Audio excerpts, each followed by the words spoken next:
Oi, tudo bem por aí? Espero que sim, viu? Você acompanha agora mais um Tramitando Destaques, nosso espaço para te apresentar os principais projetos em tramitação que exibimos ao longo do primeiro semestre. E vamos ver quais foram as propostas destaques dos vereadores nesta primeira metade do ano? Vamos lá? O primeiro projeto de lei que vamos rever é do vereador Júnior da Farmácia. A proposta da matéria é criar um serviço de loteria em São José dos Campos para arrecadar recursos ao município. Como o vereador contou para a nossa equipe de reportagem, o incentivo para propor o projeto veio de um estudo de arrecadação sobre a loteria da Caixa Econômica Federal, que em 2020 somou mais de 17 bilhões de reais. Quem nunca sonhou em ganhar na loteria, né? Muita gente faz apostas toda semana, afinal, nunca se sabe quando vai ser o nosso dia de sorte. E o que pouca gente sabe é que a Loteria Federal destina boa parte do dinheiro arrecadado para programas sociais como esporte, segurança e cultura.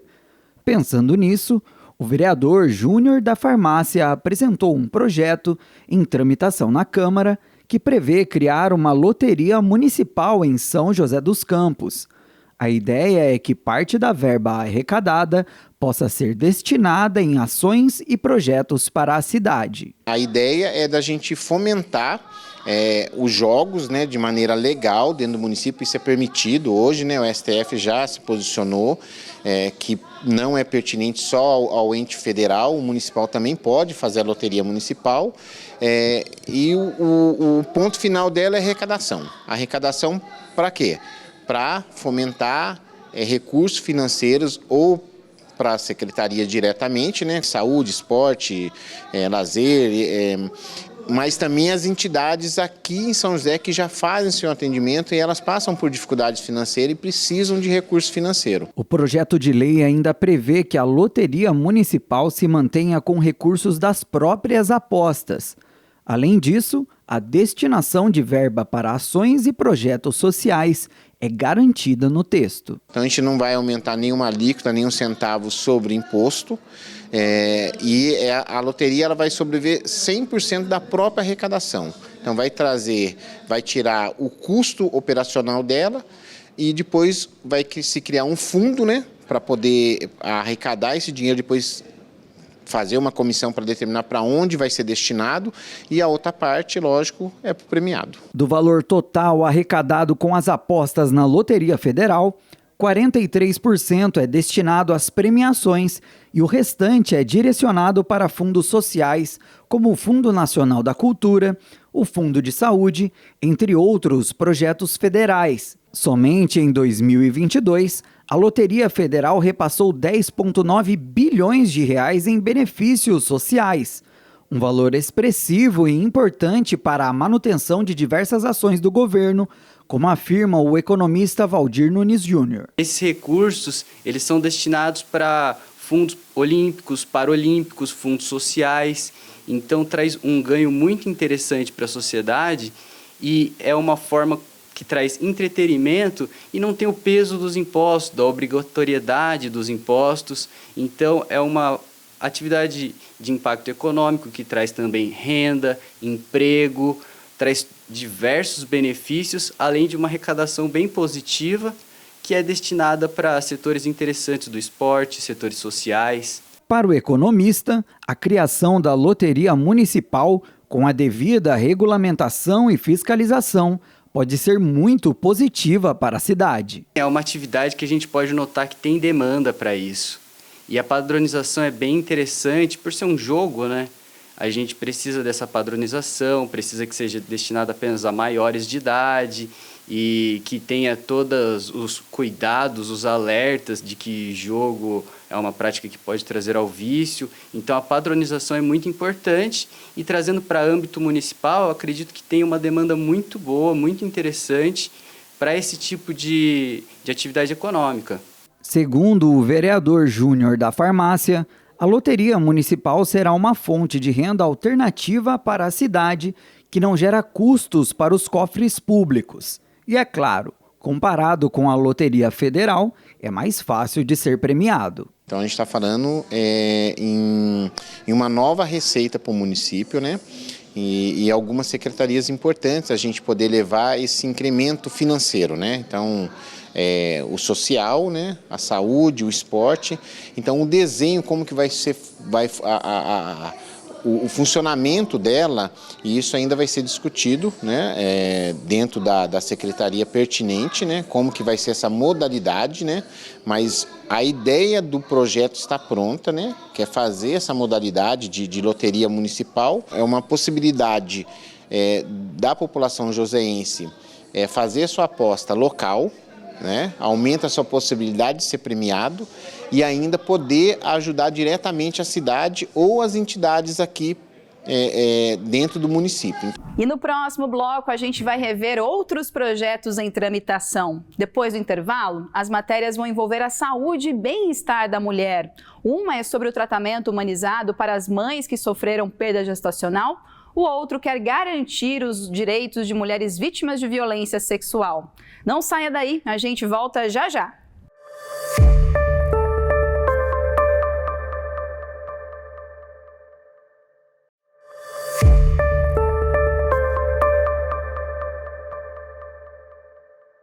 E voltamos com o Tramitando Destaques. Aqui vamos te apresentar uma retrospectiva dos principais projetos em tramitação que exibimos ao longo do primeiro semestre.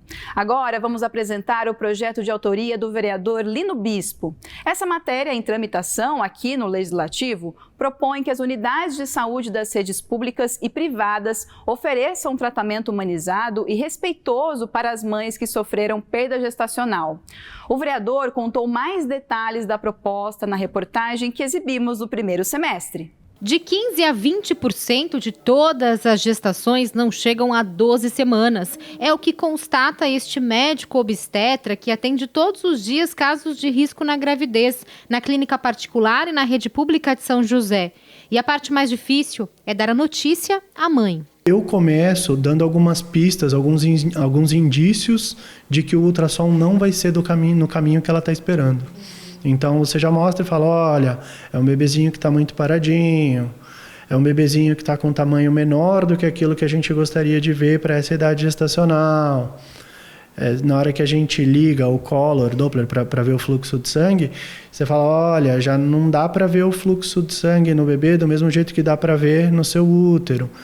E aí a paciente já percebe que provavelmente a situação não vai ser satisfatória. Daí sim, quando você percebe que a paciente já está percebendo o que vai acontecer, aí você coloca o Doppler para poder registrar a frequência cardíaca e aí fica claro. Você fala, olha, infelizmente o coraçãozinho do bebê não está sendo documentado no exame. O médico ainda reforça que a mulher não deve se sentir culpada, já que a perda gestacional geralmente envolve fatores genéticos. A gente divide as perdas gestacionais, as perdas que acontecem até 12 semanas e as perdas que acontecem após 12 semanas.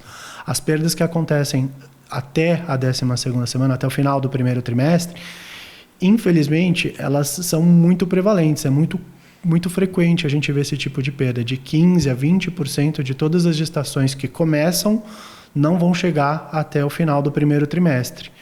Então, é muito mais comum a gente ver uma perda nesse período.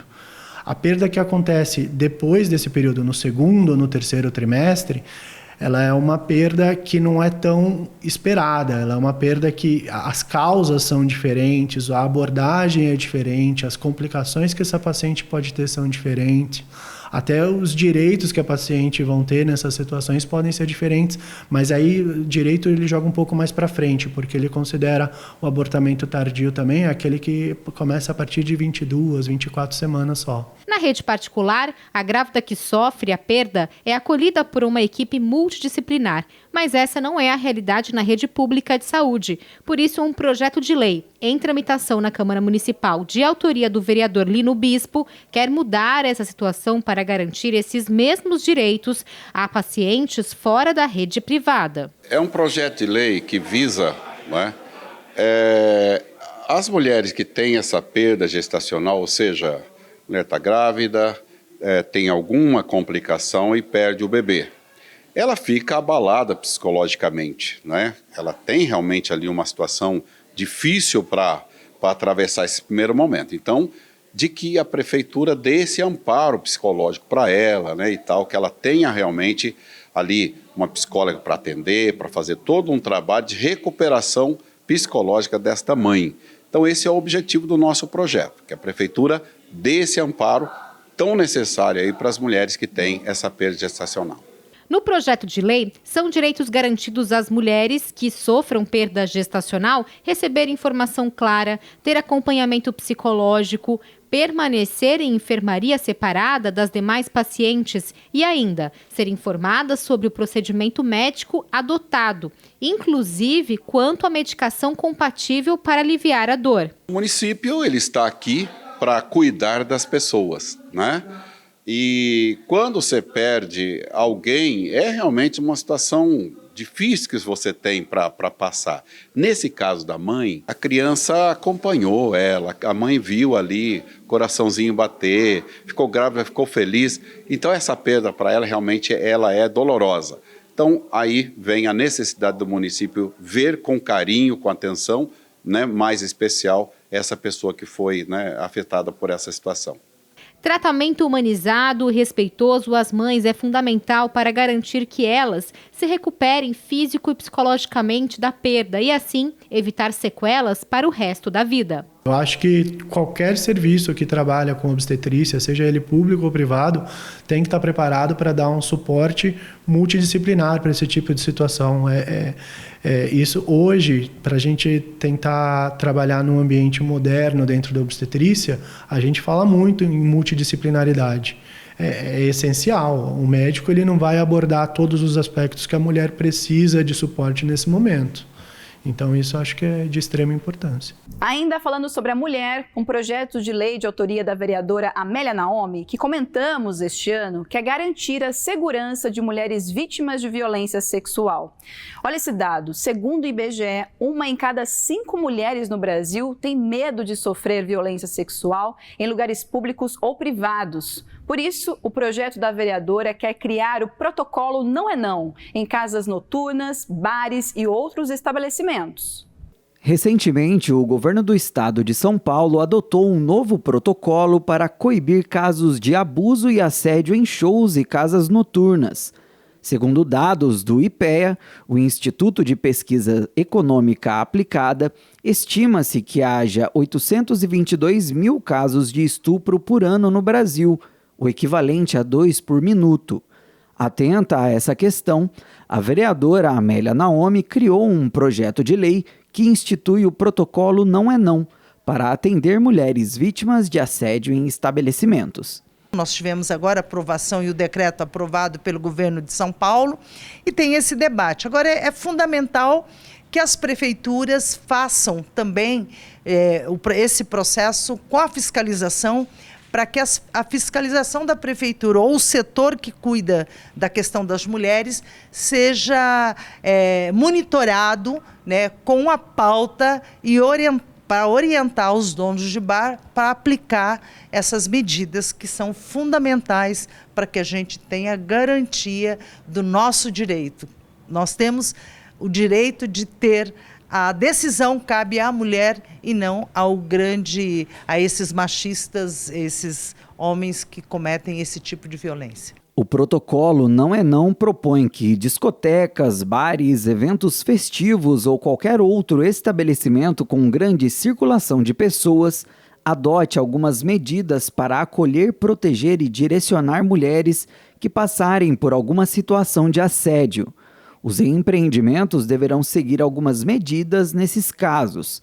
Algumas delas são: atendimento rápido por parte de funcionários capacitados, a mulher deverá ser protegida do agressor e o estabelecimento deverá acionar imediatamente as forças de segurança. Tudo isso para que a mulher se sinta segura para fazer a denúncia. Porque quando nós denunciamos e as provas colocadas, nós temos que resgatar isso, não independente de quem quer que seja, mas o direito da mulher ele tem que ser respeitado. Então, o nosso direito de dizer não quero é um direito que cabe a nós. Nós decidimos o que fazer com o nosso corpo. De acordo com dados do IBOPE, mais de 40% das mulheres já sofreram algum tipo de assédio, constrangimento ou importunação sexual. Segundo a advogada Priscila Martins, muitas vezes as vítimas não têm coragem de fazer a denúncia porque não se sentem seguras. Quando ela diz não, é não, porque ela não quer. Infelizmente, nós vivemos num país que a maioria ainda é machista, não é? E ainda julga. Eu já ouvi isso. Mas se ela diz não, é porque ela diz sim. O não é uma gracinha. Não é uma graça. Não é não. Ela não quer. Nós não queremos. Não é não.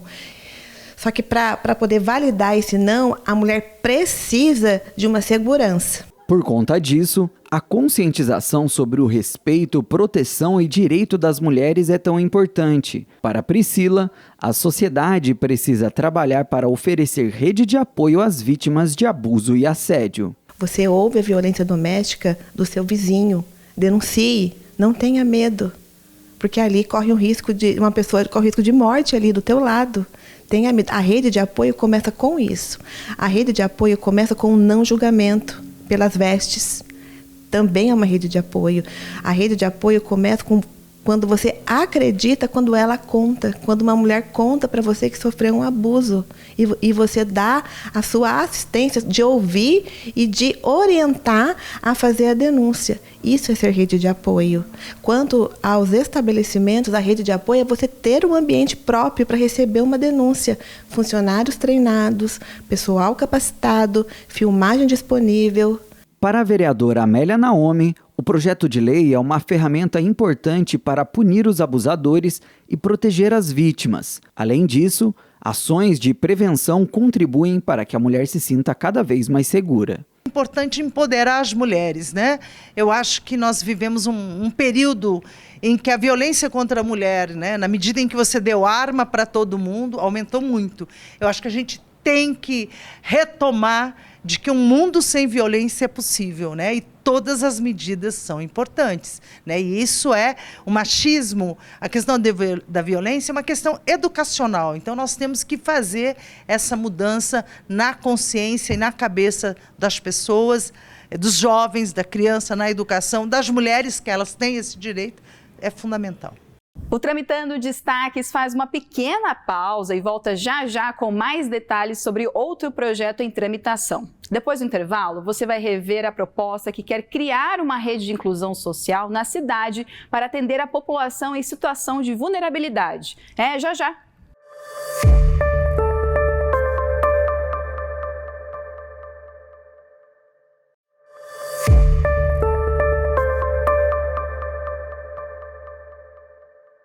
E voltamos com o Tramitando Destaques. A próxima matéria que vamos rever é sobre o projeto de lei do vereador Marcão da Academia, que quer criar aqui em São José uma rede de inclusão social para atender a população em situação de vulnerabilidade. Mais informações sobre o projeto você confere na reportagem. É aqui no CRAS, Centro de Referência de Assistência Social, a porta de entrada para a oferta de serviços de proteção e atenção às famílias, muitas delas em situação de vulnerabilidade. São nessas unidades, em São José dos Campos, que é dado início ao direcionamento para a rede de inclusão social. Mas algumas vezes, por falta de informação, algumas pessoas acabam desatendidas. Nós temos hoje esses centros de referência em vários lugares aqui no município, né? Nas regiões. Né? Sempre tem uma unidade. Então elas comparecem, mas elas não sabem quais eram os documentos que elas tinham que levar. Então elas vão lá, vão ter que retornar para levar a documentação. Aí elas chegam e falam, tá bom, eu vou fazer o meu cadastro, vou informar os meus entes familiares. E aí ela conta toda a família. Ninguém explicou para elas que os entes familiares é o seu cônjuge, o seu filho solteiro, e aí eles não concedem. E aí a pessoa volta para casa porque ela não teve esse conhecimento. Então, para essas pessoas, dificultam muito. Para resolver o problema, um projeto de lei em tramitação na Câmara, de autoria do vereador Marcão da Academia, pretende criar uma rede de inclusão para oferecer assistência ampla às pessoas com vulnerabilidade social por meio de um sistema de informação que unifica as secretarias. A gente sabe que essa rede social, ela precisa estar fortalecida para acolher essas pessoas que, quando ela chega pela prefeitura ou abordada na rua ou por entidades sociais que trazem até a prefeitura, ela hoje não tem um sistema. A porta de entrada é o CRAS, né? Ela entra ali, faz o seu cadastro, mas a partir dali ela é atendida apenas no CRAS. Ela tem que ir atrás lá da saúde, se ela quiser outra informação sobre outros projetos da prefeitura, ela vai ter que correr atrás. Ele não tem um sistema que ela possa entrar nesse sistema e esse sistema já direcionar todas as necessidades dela. Questão social mesmo, se está participando de algum projeto federal, estadual, alguma assistência na questão da saúde, se os filhos estão nas escolas, se estão participando de algum trabalho social, como futebol, cultura, né, o esporte em geral. Então, ela não tem essa integração entre as secretarias. A prefeitura já realiza um monte de ações, mas não chega informação às pessoas. E muitas vezes as pessoas não têm nem preparo e nem reconhecem o potencial da prefeitura que presta esse serviço para essa população. Então, essa rede integrada é um sistema dentro da própria prefeitura que, quando a pessoa ela entra nesse sistema, esse sistema já vai direcionar ela para todos os benefícios e todo aquele acolhimento que pode ter para ela e para a família dela. Na justificativa do projeto de lei, destaque para o projeto integrado entre as secretarias, o que permitiria o acompanhamento e monitoramento de pessoas e famílias em cada situação dentro das competências, prevenindo, inclusive, situações de risco por meio do fortalecimento de ações sociais. Esse sistema ele vem para fortalecer todos os programas da prefeitura. A prefeitura tem diversos programas em todos os segmentos, em todas as secretarias. Ele precisa chegar a informação para a população. Muitas vezes você tem que correr atrás. O que tem aqui? O que tem ali?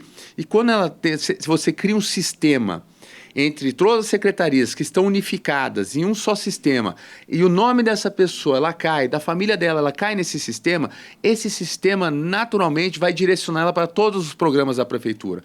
Então vai assistir essa população, vai ajudar a acolher essa população e até desenvolver ela, né, na questão social dela. Trazer curso de qualificação, incluir os filhos, né, a família toda, todo um atendimento social, esportivo, de lazer, e isso vai beneficiar. A gente precisa que as pessoas tenham essa informação e que ela seja acolhida nesses projetos. Porque, de repente, chega lá, vou na saúde, ela vai ter o atendimento naquele momento, mas não vai saber todos os outros benefícios que tem. Eu vou no esporte lá porque meu filho está precisando da escolinha atendido ali, mas ele não vai saber todos os outros projetos que tem ali que pode ser acolhido, até próximo de casa, ou outras oportunidades, assim como no social. A pessoa está cadastrada em algum benefício, né? Quais são que pode oferecer para ela? O fundo social, que tem todo um suporte em questão de alimentação, roupa, utensílios, infraestrutura dentro de casa, e de repente não fica sabendo. Então, quando cai nesse sistema, esse sistema já vai direcionar tudo isso para a pessoa e ela vai ser muito bem acolhida. Para esta advogada especializada em direito previdenciário, o sistema integrado vai evitar muitos problemas de falta de informação e garantir que a assistência chegue a todos. Eu acho que esse projeto de lei, ele visa justamente beneficiar essas pessoas que já têm dificuldade de locomoção. Então, ela indo a um local próprio, já tendo essa visão, qual é o público-alvo deles? Então, a linguagem tem que ser diferente. A acessibilidade tem que estar, né, própria para receber essas pessoas. E ali, se nós estamos tratando de pessoas com vulnerabilidade, o que elas necessitam? Então, esses órgãos, essas secretarias, elas têm que ser direcionadas para esse público-alvo. E aí sim, o projeto será perfeito. Esses foram os projetos de lei do Tramitando Destaques de hoje. Mas se você perdeu alguma informação, você já sabe, né? É só rever o nosso programa no canal do YouTube, youtube.com/CâmaraSJC. Você também pode consultar os projetos em tramitação no site da Câmara, viu? Que é câmarasjc.sp.gov.br. E claro, continue seguindo a gente nas redes sociais, no @TV Câmara SJC, para acompanhar os bastidores dos programas e ficar por dentro de toda a nossa programação. É isso, conto com a sua companhia semana que vem, no próximo Tramitando Destaques. Tchau!